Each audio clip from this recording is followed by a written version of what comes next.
Just wanted to give a couple of general thoughts about the real estate investment market. In FIG context, of course, we're talking about fourplexes in the Intermountain West and in parts of Texas.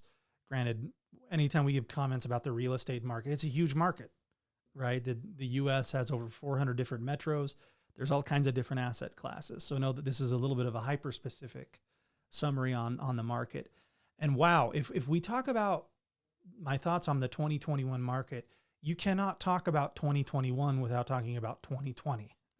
I don't know if you remember that, but I remember I was on a beautiful vacation in early March of 2020 and everything was fine. And I came back and 8 days later, we were in lockdown. And there was about 3 months there where nobody had any idea what to expect. And I don't have to tell you that. You all remember where you are when the lockdown started and how life was for a good period of time. So now we're here in 2021. Things seem to be getting better. If I have one thought about 2021 and what I want to see how everything goes with respect to that word is inflation.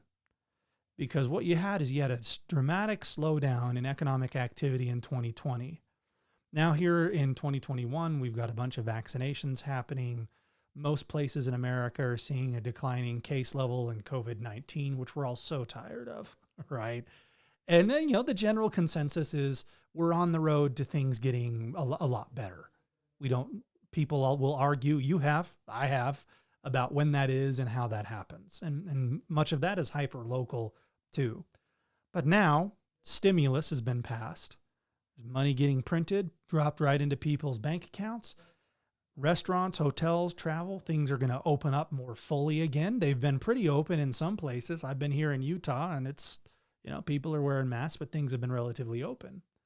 So as states that were more locked down tight return to the economy in full force, that leads to, in my opinion, some kind of inflation. Inflation is when more dollars chase a limited amount of goods. And it's been bad during COVID.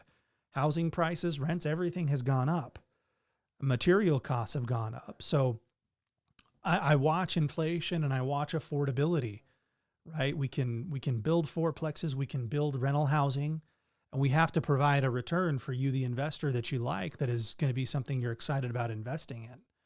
How long can we push costs off onto tenants? How much more can they pay? Well, with inflation and stimulus, you just don't know. I mean, the job market has been better than anybody could ever really have hoped during COVID-19. It's been, granted, there have been bad things about it, but I think the general consensus has not been as bad as any of us thought. So what does a returning to a fully open economy look like, and how does it impact fourplex investing? What does it do to loans? We're watching Fannie Mae talk a lot about restricting the amount of investor loans that they'll allow. That probably means higher interest rates for investors at some point. But then again, people still need a place to live. They still need a place to rent.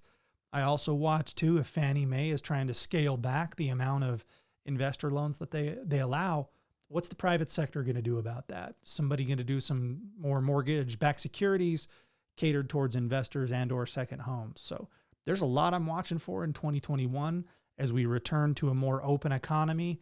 The job market should improve. I think that the outlook is good for investors that make smart long-term decisions, but I don't think you can expect the same interest rates that we've been having a party about for the last 18 months. I get a question a lot about foreclosure and eviction moratoriums. Everybody's really, really nervous about that. We kind of joke about it. One thing that happens a lot around here, we'll get a call from an investor in San Francisco, and they'll say, hey, what's rent control like in Utah? What's rent control like in Texas? And we laugh. We say, what's that? But now, we've kind of looked down our nose at that policy. But whenever the federal government comes in and they issue a nationwide eviction or foreclosure moratorium, that becomes a bit of a problem. Now, I want to qualify that. Can they even do that? Well, the federal government itself cannot, but Fannie Mae, loans that are backed by the government, right? They can put restrictions on an investor saying you can't foreclose because we hold the paper on your loan. We have some control over there.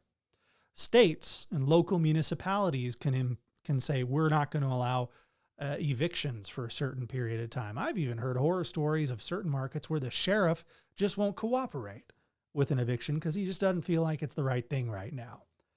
What we've predominantly seen during the COVID-19 pandemic when it comes to number one, foreclosures for investors, it's going to hurt your credit. If you call asking for a forbearance on your investment property, they'll probably give it to you, but they're going to come looking for that money at some point, and your credit may get dinged. We've had a few investors whose refinances faltered as a result. In addition, you have to think, okay, what happens to evictions, right? That has turned out to be something that investors have been more afraid of than they really needed to be, at least in the markets that FIG operates in. We hear about these big sweeping eviction moratoriums. Usually a good, competent property manager digs into the fine print of what those really say. And more often than not, those have been set aside and allocated for tenants that have truly had an immediate impact of COVID-19 in their lives, meaning I lost my job this month because I work in the hotel industry and I'm trying to find a new one. Well, you're going to have to give that tenant some more time. Or I have COVID-19, or people in my household have COVID-19.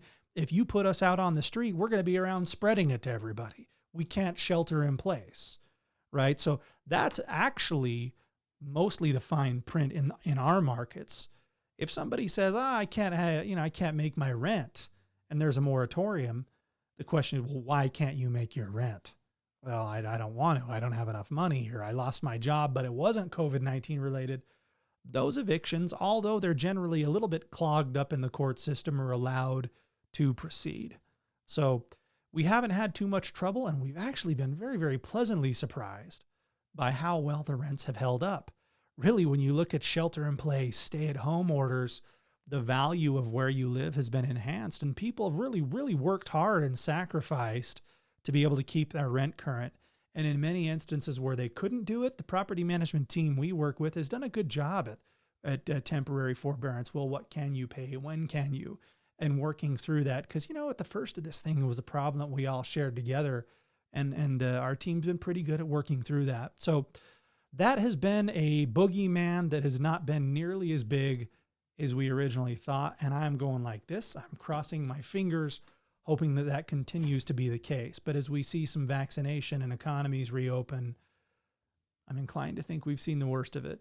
And I hope that continues to be the case.